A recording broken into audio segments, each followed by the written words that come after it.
Listen closely, my friends.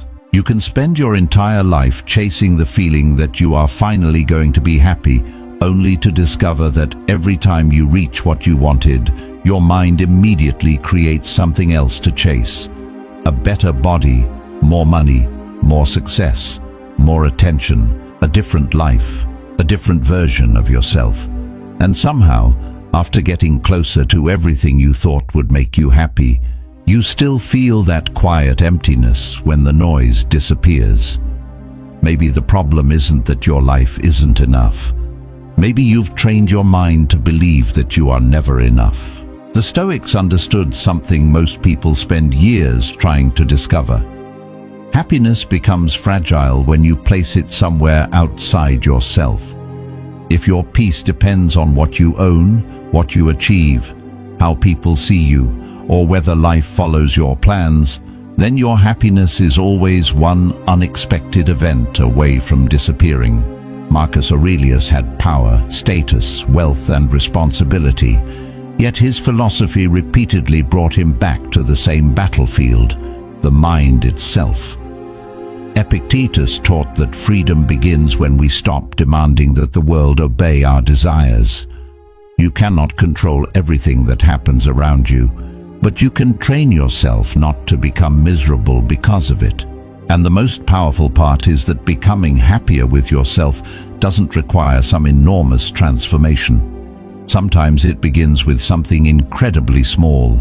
How you speak to yourself when you fail, whether you allow yourself to enjoy a quiet moment without needing stimulation, whether you compare your life to someone else's, whether you constantly chase the next achievement instead of experiencing the life already in your hands. These tiny behaviors seem insignificant, but repeated every day, they become the emotional environment you live inside.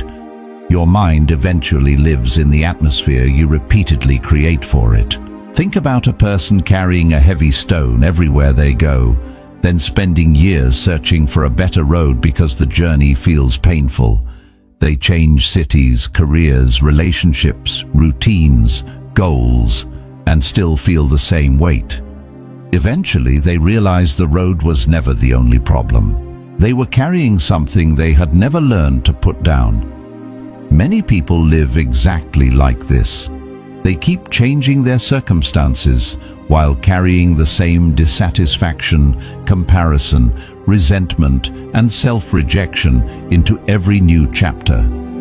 So in this video, we're going to uncover 7 small but powerful habits that can help you become genuinely happier with yourself, not by pretending life is perfect, not by ignoring pain, and not by depending on other people to complete you, but by changing the way you experience your own mind and your own life. These habits will help you stop constantly fighting yourself, appreciate what is already present, create inner peace, and become comfortable in your own company.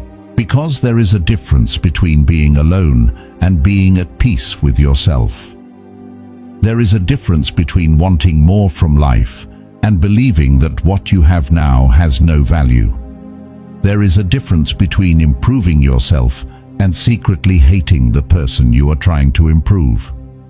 And until you understand that difference, you can keep achieving more while feeling less satisfied.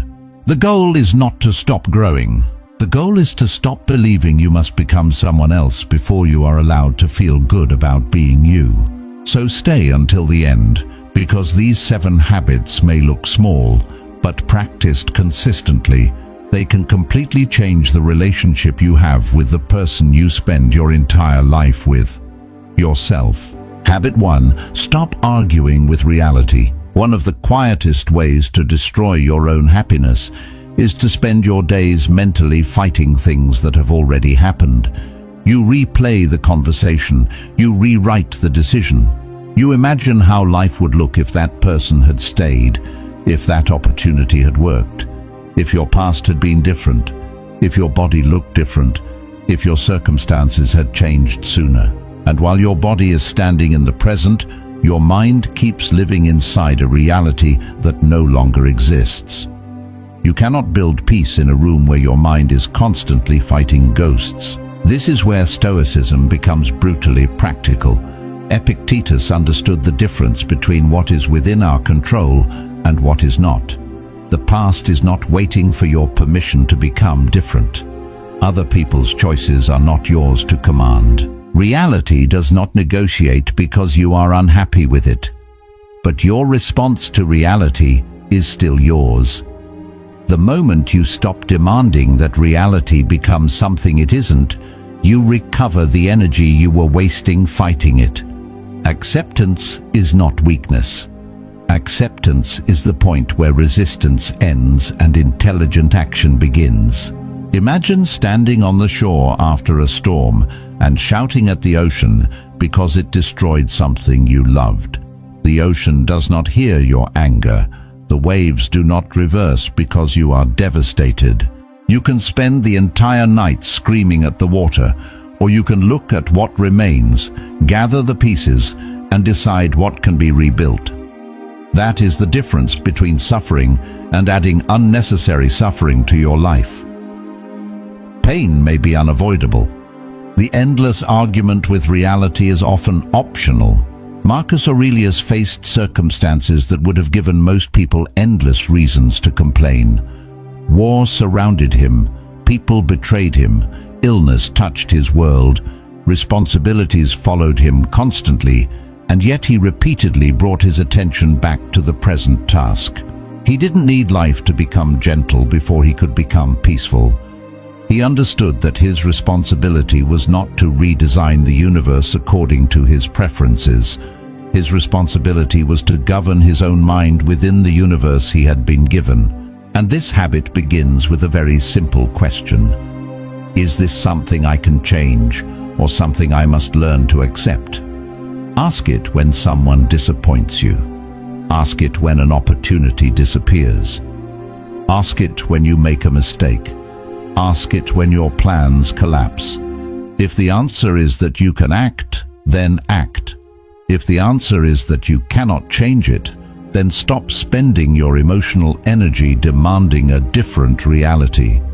This question can turn a chaotic mind into a disciplined one, but acceptance does not mean becoming passive. If you hate your current health, acceptance means acknowledging where you actually are instead of pretending everything is fine. Then you train. If your career is behind where you wanted it to be, accept the starting point and build from there. If someone has left your life, accept their decision without allowing their absence to decide the rest of yours. Acceptance looks at the truth without blinking, then asks what can still be done. There is also something psychological happening here. When you repeatedly ruminate over an unchangeable event, your attention keeps returning to the same emotional wound. The event may have happened once, but your mind can replay it hundreds of times. You experience the memory again, the anger again, the regret again, the humiliation again. You cannot change the original event, but you can repeatedly recreate its emotional presence inside your mind. You may not be able to stop the past from existing, but you can stop giving it unlimited access to your present. Think of your attention as a limited currency. Every minute spent mentally fighting yesterday is a minute you cannot invest in today. Every hour spent comparing your current life with an imaginary version of your life is an hour removed from the life actually available to you. This is why Stoic acceptance is not merely philosophical, it is practical. It protects your attention from being consumed by battles you cannot win. And there is a deeper freedom hidden inside this habit. When you stop requiring reality to make you happy, you become harder to emotionally destroy. You can experience disappointment without becoming bitterness. You can experience rejection without deciding that you are worthless. You can lose something without believing you have lost everything. Your happiness becomes less dependent on circumstances because your mind stops treating every unwanted event as a personal injustice. Tonight, Think about one thing you have been mentally arguing with for weeks, months, or even years. Maybe it is something someone did. Maybe it is something you regret. Maybe it is a part of yourself you keep wishing were different. Don't force yourself to love it. Don't pretend it didn't hurt. Simply tell yourself, this is what happened. This is where I am. Now what can I do with what remains? That question is powerful because it brings you back from the imaginary world of what should have happened into the only world where your actions actually matter. You cannot make peace by winning an argument with reality. You make peace by finally accepting what is, and then using what remains to build what comes next. Habit 2. Stop measuring your life against other people. One of the fastest ways to become unhappy with yourself is to constantly use someone else's life as the measuring stick for your own. You see their success, and suddenly your progress feels small. You see their appearance, and suddenly your own reflection feels inadequate. You see their relationship, their money, their lifestyle, their confidence, and without realizing it, you turn their highlight into evidence against yourself. Comparison doesn't simply show you what someone else has. It quietly teaches you to dislike what you already have. The Stoics understood that this was a dangerous way to live because it places your emotional state in the hands of things you cannot control. Epictetus would ask you to look at what actually belongs to you: your choices, your judgments, your effort, your character. Someone else's possessions do not become your deficiency simply because they possess them. Someone else's success does not make your journey a failure. A mountain does not become smaller because another mountain is taller. Your task is not to defeat every mountain you see. It is to climb the one that belongs to you. Imagine two runners starting at different points on a massive landscape. One begins with better shoes, another begins with more training, another has a shorter path, another begins much later. If you spend your entire race looking sideways, you will eventually lose sight of your own direction. You will become exhausted trying to match a race you were never running. Your life works the same way. The moment you turn someone else's timeline into your deadline, peace begins to disappear. Marcus Aurelius lived in a world where status was constantly visible. He was surrounded by wealth, power, armies, politicians, and people competing for influence. Yet Stoic philosophy repeatedly redirected attention away from external rank and toward internal character. What mattered was not whether another person possessed more power, but whether he was governing himself with justice, courage, discipline, and reason. That distinction remains powerful today because modern comparison has simply become faster. The arena is now in your pocket, and you can compare yourself with thousands of people before breakfast. There is a psychological trap hidden inside this.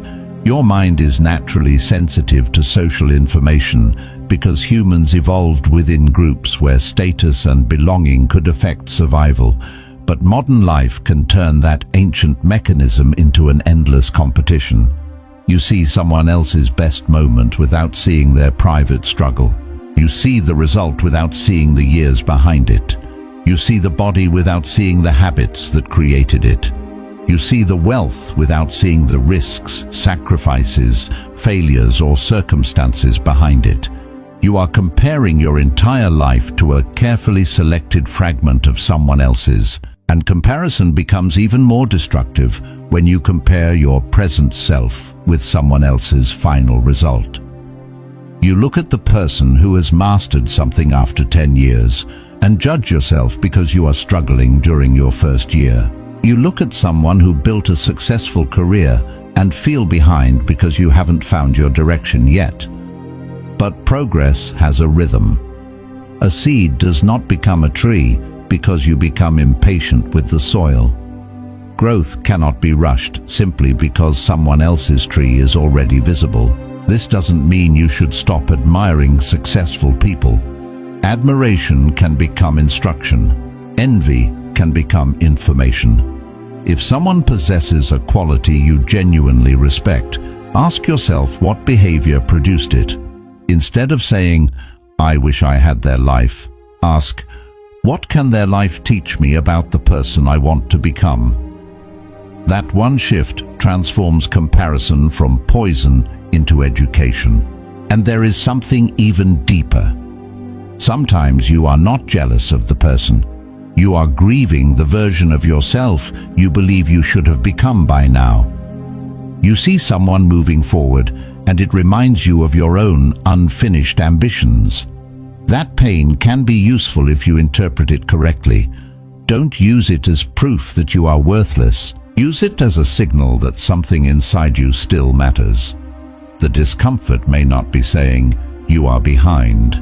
It may be saying, "There is still something you want to build." So create a private scoreboard. Measure yourself against your own previous behavior. Are you more disciplined than you were 6 months ago? Do you recover faster from failure? Do you speak to yourself with more respect? Do you keep more promises to yourself? Do you spend your attention more wisely? These are measurements that actually belong to you. Your greatest competition is not the person on your screen. It is the version of you that keeps asking for another year without changing anything. Tonight, when you catch yourself comparing, don't immediately force the thought away. Pause and ask, what exactly am I seeing that I want? Maybe it is confidence, maybe freedom, maybe discipline, maybe health, maybe financial stability. Identify the quality beneath the envy, then turn your attention toward the habit that could build it. Because happiness with yourself does not come from proving that you are better than everyone else. It comes from no longer needing someone else's life to become smaller before you can appreciate your own. You don't need their path. You need to become faithful to yours. Habit 3. Learn to enjoy your own company. There is a strange emptiness many people carry that becomes visible only when the room becomes quiet. The phone stops vibrating, the notifications disappear. Nobody is asking for anything. There is no music, no conversation, no screen demanding attention, and suddenly, being alone feels uncomfortable. So they reach for something. They scroll, message someone, watch something, chase stimulation, or create unnecessary noise. But if you cannot sit peacefully with yourself for even a few minutes, you may not actually be afraid of loneliness. You may be afraid of meeting the person you have been avoiding. The Stoics treated solitude differently. Marcus Aurelius lived in a world filled with responsibility, conflict, political pressure, and human demands. Yet he repeatedly returned inward to examine his own judgments. He understood that the mind needs moments where it is not being pulled around by the outside world. This does not mean becoming isolated or rejecting people. It means becoming comfortable enough with yourself that your happiness does not collapse the moment nobody is entertaining you. A person who can enjoy his own company becomes much harder to control through loneliness. Think of a deep mountain lake. When the surface is constantly disturbed, you cannot see what lies beneath it. Every wind creates waves. Every movement creates distortion. But when the water becomes still, the depth becomes visible. Your mind is similar. Constant stimulation keeps you on the surface. Silence allows you to see what is actually happening underneath. What you fear, what you desire, what you regret, what you value, and what you have been pretending not to care about. Modern life makes this especially difficult because your attention can be occupied almost every second. You can wake up and immediately consume someone else's thoughts before hearing your own. You can eat while watching something, walk while listening to something, sit while scrolling, and sleep after consuming another 100 pieces of information. The brain rarely receives a clean moment to simply exist. And when silence finally arrives, it can feel almost threatening. But discomfort with silence is not proof that silence is bad. Sometimes it is evidence that your mind desperately needs it. There is also a deeper psychological reason this matters. When you constantly escape uncomfortable thoughts through stimulation, you never give yourself the opportunity to process them. You may temporarily feel better, but the underlying emotion remains. The unfinished conversation remains. The uncertainty remains. The insecurity remains. The regret remains. You haven't solved the problem. You have simply distracted yourself from noticing it. This is why learning to sit alone can become a form of emotional strength.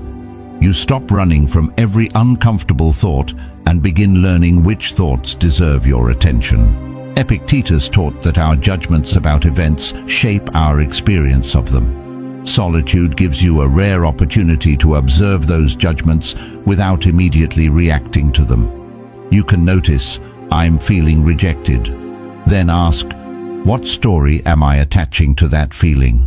You can notice, "I feel behind." Then ask, "Compared with whom?"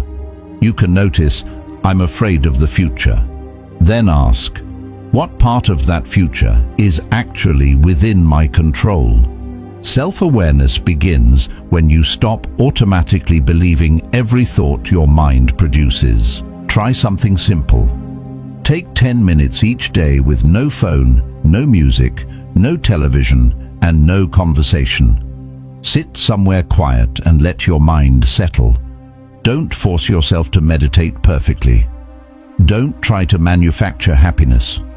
Simply observe. At first, you may feel restless. You may reach for your phone without even realizing it. That's exactly the point. You're discovering how dependent your attention has become on constant stimulation. With repetition, the silence becomes less threatening, and eventually, it can become one of the few places where you genuinely feel free. And then something beautiful happens. You begin discovering that happiness does not always need an event. A quiet morning can feel enough. Walking alone can feel enough.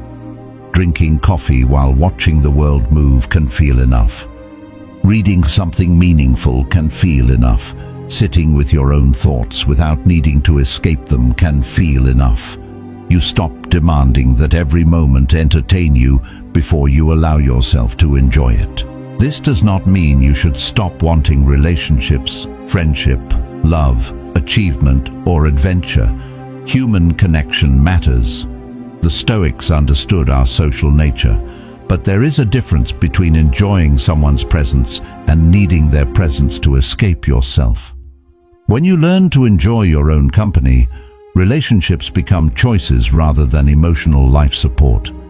You can love someone deeply without being terrified of being alone. So tonight, don't immediately fill every empty moment. Let one moment remain empty. Sit with yourself. Listen to what your mind has been trying to say beneath all the noise. You may discover sadness. You may discover fear. You may discover ambition. You may even discover a version of yourself you haven't heard in years. Because happiness with yourself begins when your own presence stops feeling like something you need to escape. When you become comfortable in your own company, the world can become quieter without becoming emptier. Habit 4. Stop making happiness conditional. One of the most dangerous sentences you can teach your mind is, "I'll be happy when I get the money, when I lose the weight, when I find the right person, when my career works, when people finally respect me, when everything goes according to plan." It sounds harmless, but every time you repeat it, you move happiness into a future that does not exist yet. You turn the present into a waiting room and convince yourself that life will finally begin after one more achievement. And then you reach that achievement, experience the excitement for a moment, and your mind immediately creates another condition. This is where Stoicism becomes profoundly relevant. The Stoics never argued that you should stop improving your life. They argued that your peace should not be held hostage by outcomes you cannot completely control. Epictetus understood that desire becomes dangerous when you demand that reality obey your preferences. You can work toward wealth without believing wealth will complete you. You can pursue love without believing another person must rescue you from yourself. You can chase excellence without treating your current self as worthless. The goal is progress without turning the present into punishment. Imagine a man climbing a mountain who refuses to enjoy the view until he reaches the summit. He keeps walking, eyes fixed on the highest point, ignoring the sunrise behind him, the cold air, the landscape, and every step he has already survived. Eventually he reaches the summit and discovers that the satisfaction lasts only briefly because there is another mountain beyond it. The problem was never that he wanted to climb. The problem was that he had made himself incapable of enjoying the journey. There is a psychological pattern behind this. Human motivation often adapts to achievements. Something that once seemed extraordinary can quickly become normal after you obtain it. The new phone becomes ordinary. The new salary becomes ordinary. The compliment becomes forgotten. The achievement becomes yesterday's news. This doesn't mean achievement is meaningless. It means achievement alone cannot permanently stabilize your emotional state. If your happiness depends entirely on the next reward, your mind will constantly move the finish line. Marcus Aurelius had every external reason to believe that status could define a person. He was an emperor, yet Stoic philosophy repeatedly directed him away from status and toward character. Imagine possessing enormous power and still reminding yourself that what matters is how you think, act, and treat other people. That is a powerful lesson for modern life. You can pursue a better life without postponing your right to appreciate the life already in your hands. This habit becomes especially important when you are improving yourself. Self-improvement can quietly turn into self-rejection. You start working out because you hate your body. You study because you believe you're stupid. You build a career because you believe you're worthless without success. You become disciplined because you secretly despise your current identity. From the outside, it looks like ambition. Inside, it is war. And eventually, even if you achieve your goals, the voice that told you that you were not enough simply chooses a new target. Real growth sounds different. I respect myself enough to become better. Not, I must become better before I deserve respect. That distinction changes everything. When discipline comes from self-respect, failure becomes information instead of humiliation. A bad workout does not become proof that you're weak. A failed project does not become proof that you're worthless. A rejection does not become proof that you are unlovable. You can evaluate the result without turning the result into an identity. Try changing one sentence in your daily thinking. Instead of saying, "I'll be happy when I achieve this," say, "I will work toward this while learning to appreciate where I am." That does not lower your ambition. It protects your mind while you pursue it. You can want more without despising what you have. You can desire change without hating the present. You can be hungry for growth while still being grateful for the person who survived everything that brought you here. Think of a fire. A fire needs fuel to keep burning. But if you throw everything into it at once, you destroy the very thing you're trying to sustain. Your ambition needs the same balance. Goals give direction. Gratitude gives stability. Discipline gives movement. Acceptance gives peace. Remove one completely, and the system becomes fragile. A meaningful life is not built by choosing between ambition and contentment.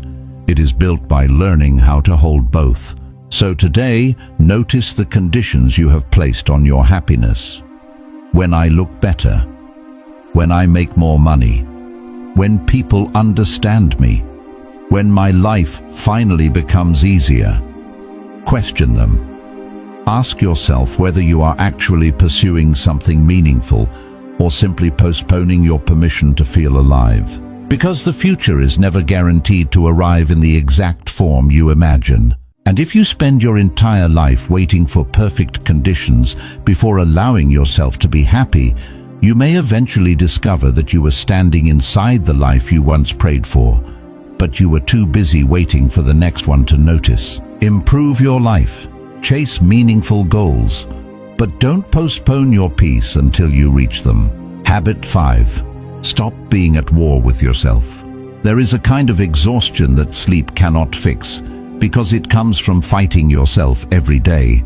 You criticize your appearance, regret your decisions, replay your failures, question your worth, and compare your progress until even your own mind becomes a place you don't want to live in. You may look calm from the outside while carrying a private war inside. And the tragedy is that you can spend years trying to improve yourself while secretly treating yourself like an enemy. You cannot build a peaceful life with a mind that is constantly attacking the person living inside it. The Stoics understood that self-mastery was never supposed to mean self-hatred. Marcus Aurelius repeatedly reminded himself to return to reason, virtue, and the present task, rather than becoming consumed by judgment. The Stoic approach is not, everything I do is perfect. It is, I can acknowledge my mistakes without turning them into a verdict against my entire existence. That distinction is enormous. A disciplined person corrects himself. A destructive person condemns himself. One creates growth, the other creates shame. Think about a gardener who discovers that one section of his garden is dying. He doesn't stand over the plants screaming that they are worthless. He studies the soil. He looks at the sunlight. He checks the water. He removes what is damaging the roots and changes the conditions. Why? Because destruction does not produce growth.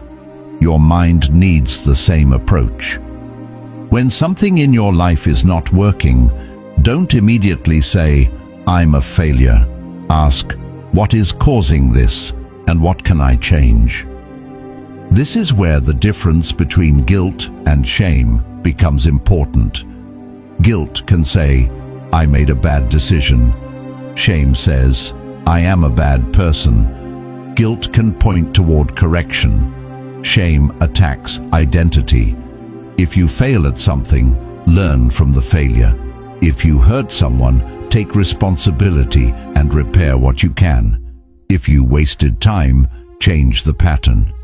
But don't turn one chapter into the definition of the entire book. A mistake is an event. It does not automatically become an identity. Modern psychology also gives us a reason to take our internal dialogue seriously. Repeated thoughts strengthen familiar mental pathways, and patterns of harsh self-criticism can reinforce negative emotional cycles. When every setback triggers the same internal attack, I'm useless, I'm behind, I'll never change, your mind begins responding automatically. But the reverse is also possible. You can practice a more accurate response. That didn't work. What did I learn? What will I do differently next time? This isn't fake positivity. It is disciplined thinking. Imagine two people making the exact same mistake. The first says, I always ruin everything. I knew I couldn't do this. I'm hopeless. The second says, I made a mistake. I need to understand why, correct it, and continue. The external event is identical, but internally, two completely different futures have been created. One person has turned failure into an identity. The other has turned it into information. Your response to your mistakes determines whether they become teachers or chains. Epictetus taught his students to examine their judgments rather than blindly obey them. That principle is incredibly powerful when dealing with yourself. When your mind says, I'm not good enough, don't immediately accept the statement as truth. Ask, based on what?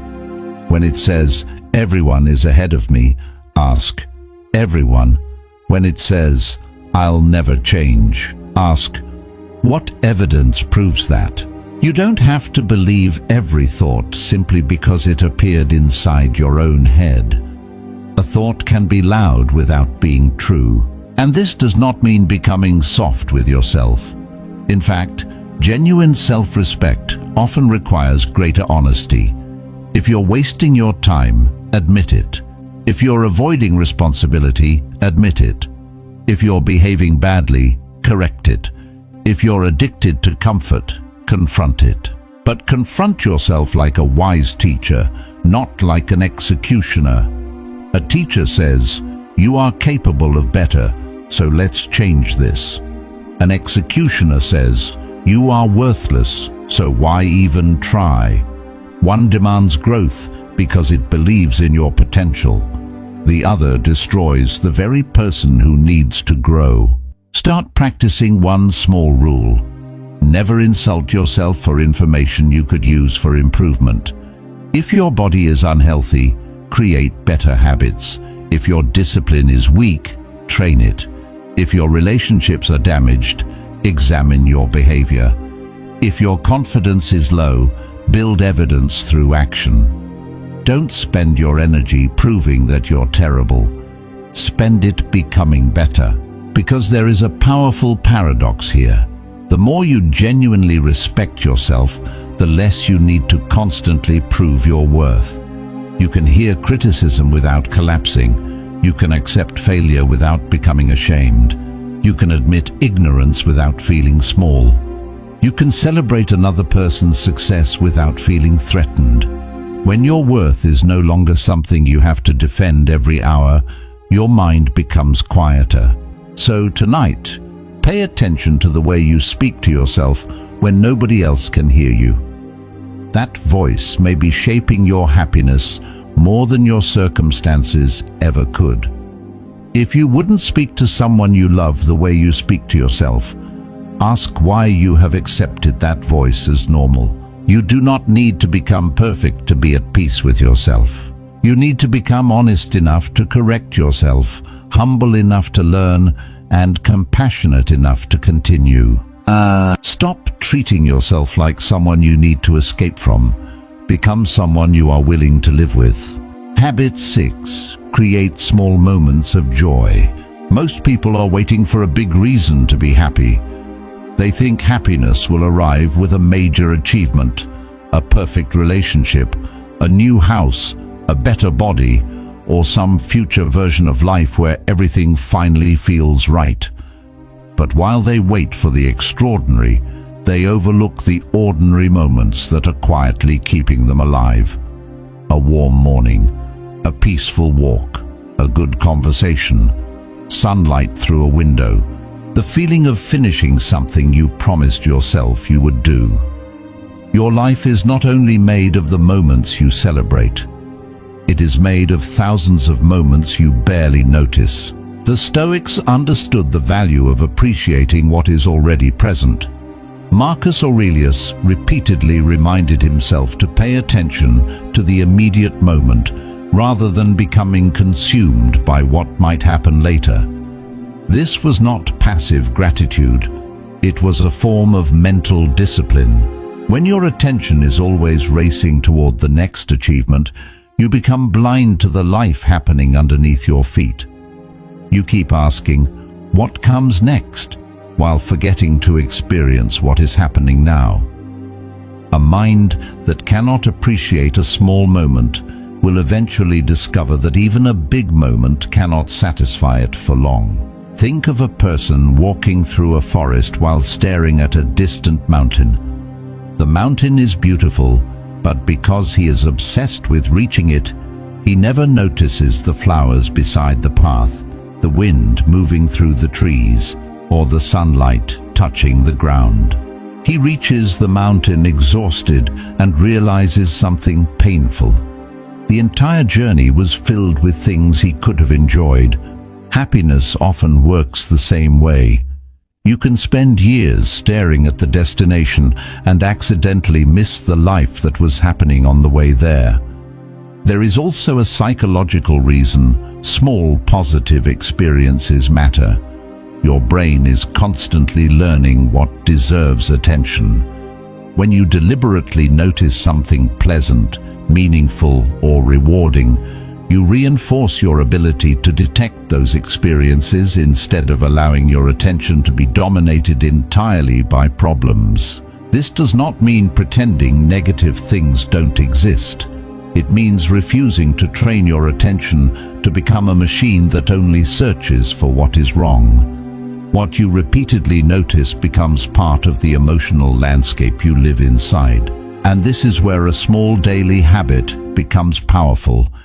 Every day, deliberately create one moment that has no productivity requirement. Drink your tea without scrolling. Walk without checking your phone. Sit outside and feel the air.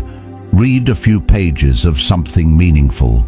Listen to music without doing 3 other things at the same time. Look at the sky before you rush back inside. These moments may appear insignificant, but they teach your mind something important. Life does not have to be productive every second to be valuable. Modern life constantly tries to turn every empty moment into consumption. Waiting becomes scrolling. Eating becomes watching. Walking becomes listening. Silence becomes notifications. Even rest can become another form of stimulation. Eventually, you can become so accustomed to constant input that simple life begins to feel boring. But boredom is not always a problem to eliminate. Sometimes it is the doorway through which your sensitivity to ordinary life returns. Seneca wrote about the importance of examining how we spend our time, because life is not simply measured by how many years we possess, but by how consciously we use them.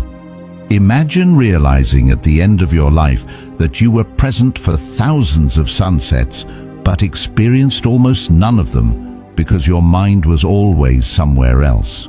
You were sitting with people you loved while thinking about work. You were working while thinking about the weekend. You were resting while worrying about tomorrow. Your body was constantly present, but your attention was always absent. So create small rituals that bring you back. Morning sunlight, a short walk, a quiet meal, writing a few thoughts before bed, cleaning your space, making your favorite drink slowly instead of rushing through it. These aren't magical tricks. Their power comes from repetition. They create small points of stability inside an unpredictable life. And when difficult seasons arrive, those small moments become reminders that life is not only made of problems. But don't misunderstand this habit. You are not trying to manufacture happiness every hour. Some days will be painful. Some mornings will feel heavy. Some losses cannot be solved with gratitude. Stoicism never demanded that you pretend suffering doesn't hurt. The lesson is more mature. Feel what is real without allowing pain to convince you that nothing good remains. Because happiness with yourself is often less about finding one enormous reason to smile and more about becoming sensitive to the small reasons you previously walked past. One day you may realize that the life you were waiting to enjoy was never waiting somewhere ahead. It was hidden inside the ordinary moments you were too distracted to notice. Habit 7. Protect your mind from what steals your peace. You can be surrounded by everything you once wanted and still feel miserable if your mind has become a place where everything is allowed to enter.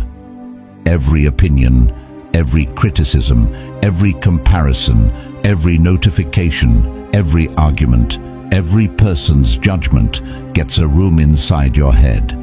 You replay what someone said 3 days ago. You imagine what people think about you. You worry about situations that haven't happened. You consume bad news until the world feels dangerous, even when you're sitting safely in your room. Sometimes the problem is not that your life contains too much pain. It is that your mind has stopped having a filter.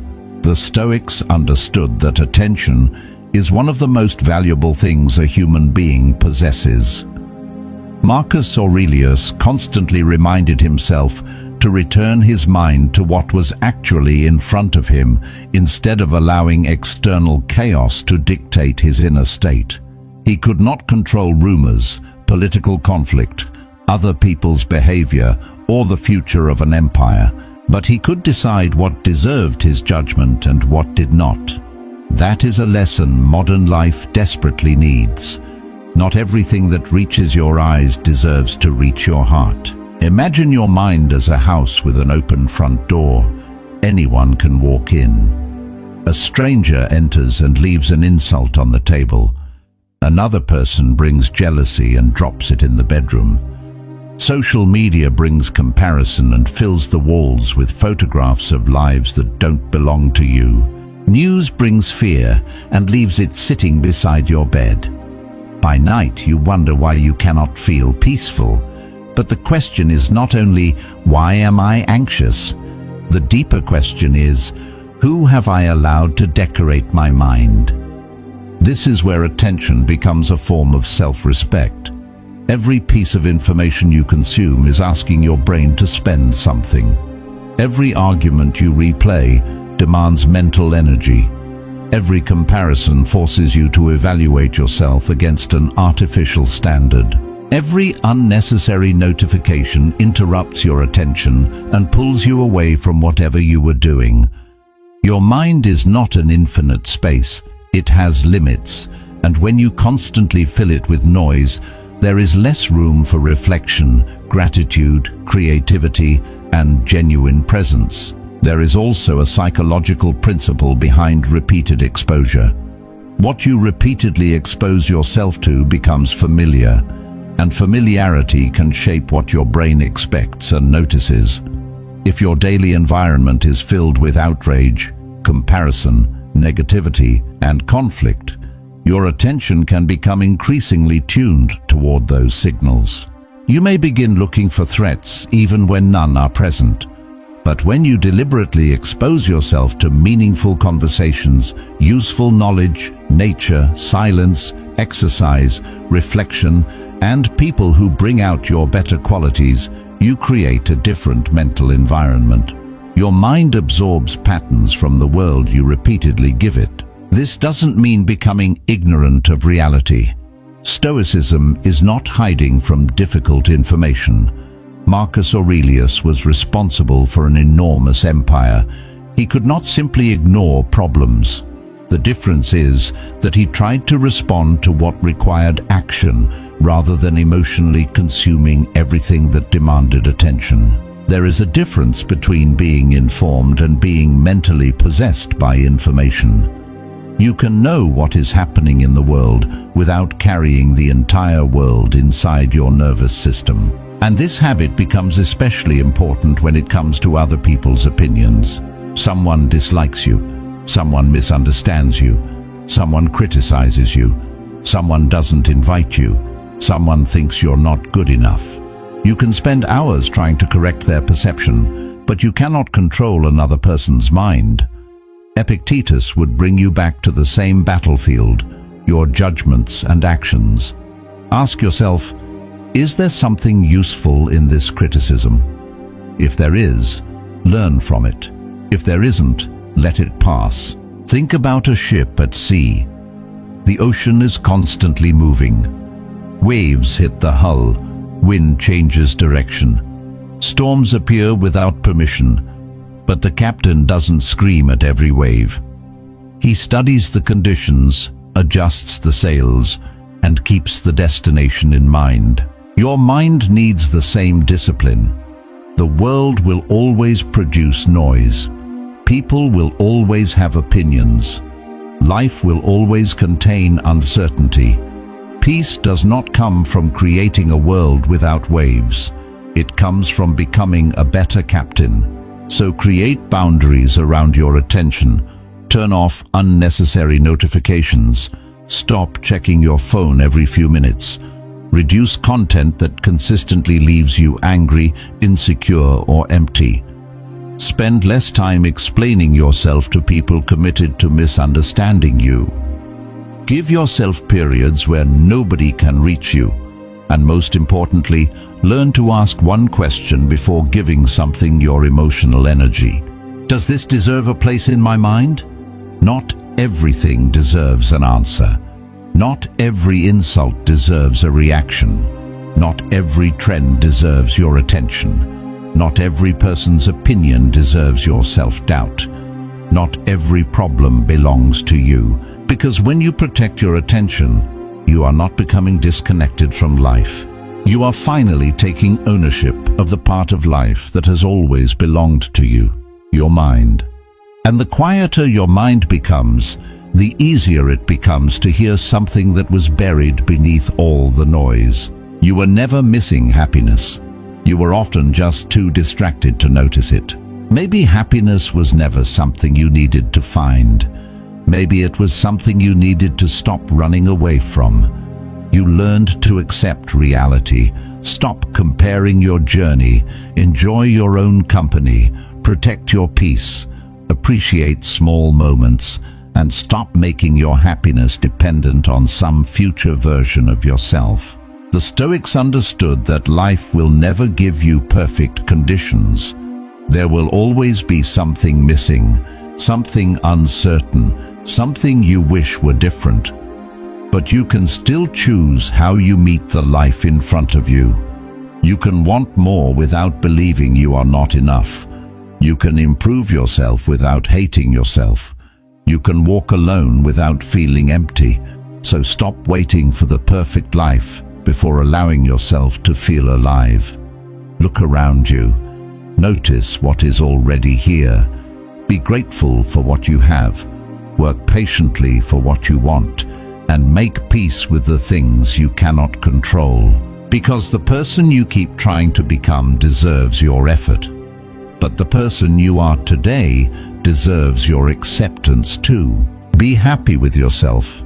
Not because your life is perfect, but because you finally understand that you don't need perfection to experience peace. And if this video helped you see yourself differently, subscribe to the channel, like this video, and share it with someone who needs to learn how to be at peace with themselves.